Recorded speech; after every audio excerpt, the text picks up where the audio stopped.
Hello, everybody, and welcome to this week's 5-minute mobility session. Let's jump right in, okay? So we're going to be a little bit hip heavy today.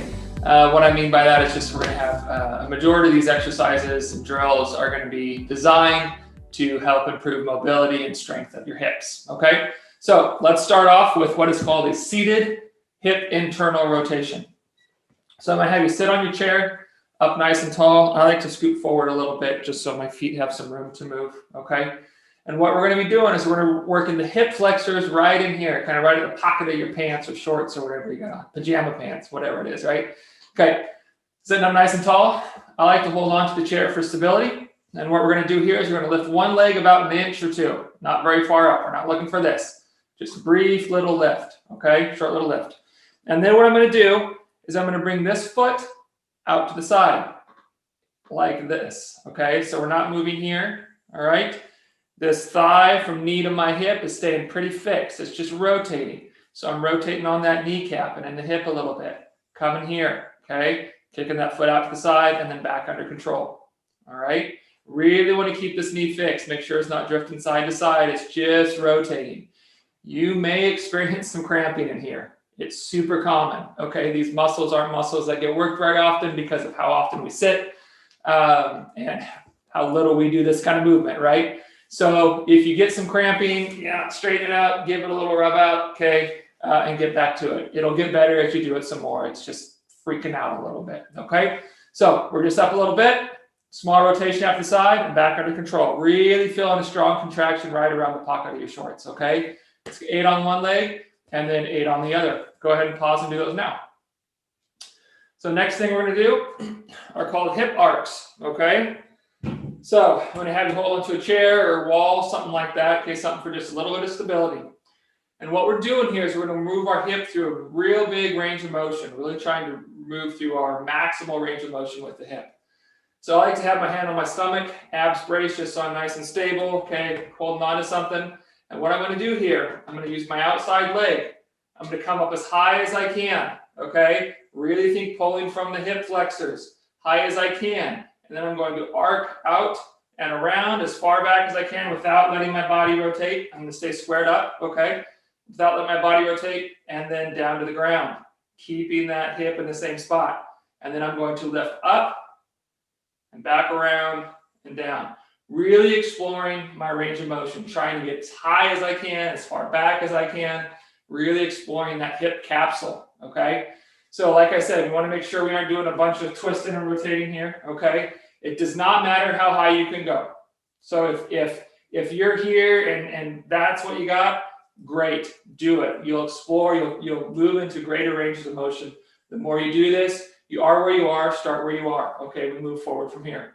So we'll get 8 on one leg, then you would switch sides, 8 on the other. Okay, go ahead and do those now. Next, we're going to take a brief break from the hips. Okay, do a couple of other exercises. We're going to do a seated thoracic spine rotation. So our thoracic spine runs from the bottom of our neck to the top of our low back. So pretty much our whole torso, almost. Okay, and we're just looking to mobilize that because we sit here a lot, right? We lose a lot of range of motion. We're driving, we're typing at desk, we're watching TV, we're eating, we're here in this rounded posture a whole lot. Okay, the more time we spend in that, the more needed thoracic spine mobility is. So I'm going to have you up in what I call the I Dream of Genie position. Okay, hands here, elbows out. My weight is evenly distributed on my cheeks. It's going to stay that way. I'm not going to shift side to side. Okay, I'm up nice and tall. I'm going to think rotating through my middle back while keeping my belly button and my low spine and my hips in place. I'm going to rotate to one side. Notice I'm following with my face, okay? That's as far as I can go. This is not a huge movement, all right? We're going to push into that range of motion a little bit, and then I'm going to come back to the other side. Same thing. Notice I'm not leaning or tilting. This is really important. Keep your hips and your low backs fixed, okay? And we'll just go side to side. We'll get 8 each direction. Go ahead and pause and do those now. What we're going to do next is a little bit of neck and trap mobility. Okay, again, because we sit here a lot, we're in this shrugged up position. These muscles get real tight real quick. Okay, they can cause a lot of headaches. They can cause a lot of issues. They can cause, set us up for some injury, that kind of stuff. So keeping these nice and loose is a good idea. So what I'm going to have you do, I'm going to have you put one hand across your torso, relax this shoulder and pull it down a little bit, okay? And then what I'm going to do with my other hand is I'm going to reach across the opposite side of my head, and I'm just going to gently pull into a moderate stretch. Think like a 6 out of 10. We don't want to crank and have this be really intense, okay? So just a mild stretch. And we're just going to breathe. Okay, I want you to think you're breathing in your belly. So that's why I want your hand here, is that we're expanding here. We're not breathing up in our chest. Okay, breathe down in our belly. So you should feel your arm, this arm moving as you breathe. Okay, just deep breaths, slow deep breaths. And then after 10 or 15 seconds, what you can do is you can kind of explore some different positionings. So you can tilt your head down, see if that feels better.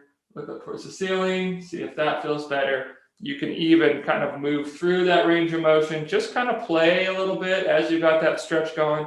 See what spots feel the best to you, and you can spend some time sitting in those positions. And then we go to the other side. All right, go ahead and pause and do that now. We have one more drill we're going to do.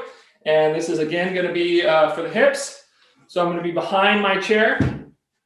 Actually, no, I want to be this way. Okay, so what we're going to do, again, holding on to the chair. We're going to be working the glutes, which is a very important muscle in the hip complex, okay? Really important that they're firing right and working correctly for our hips to be healthy. So again, I'm up nice and tall. I've got a real tall posture. I'm holding on to the chair for support, okay? Placing my hands here so I can feel my abs braced. Now what I'm going to do with this outside leg, notice I'm going to point my toes in just a little bit, okay? That's going to help us feel that squeeze in the glute a lot better. So I'm up nice and tall, toes pointed in, okay? Taking my weight on this inside leg, I'm going to reach this leg out to the side, and I'm going to feel right in here, this upper outer cheek. That's where I'm looking to squeeze, okay? Toes in, coming out, getting a real good squeeze, and back down, okay? Squeeze, squeeze, squeeze, squeeze. Now, it's really important as we do these that we don't let our torso tilt to the side. It's easy to do, but notice what happens. So if I'm here, but my torso's tilted, see what happened to that angle, right? Like here, we've got a good contraction. Here, not so much, okay? So we want to keep the torso tall and fixed as we do this. That's why we're holding on to something, keeping those abs braced, okay? Coming out and getting a real good squeeze in that upper outer cheek. I want you to do 10 to 12 per side, all right? So those are your 5 mobility drills for today's 5-minute mobility session. So I hope you like them. If you have any questions, shoot me an email at michaelgray, Gray, fitness@gmail.com. We'll talk to you soon, and stay healthy.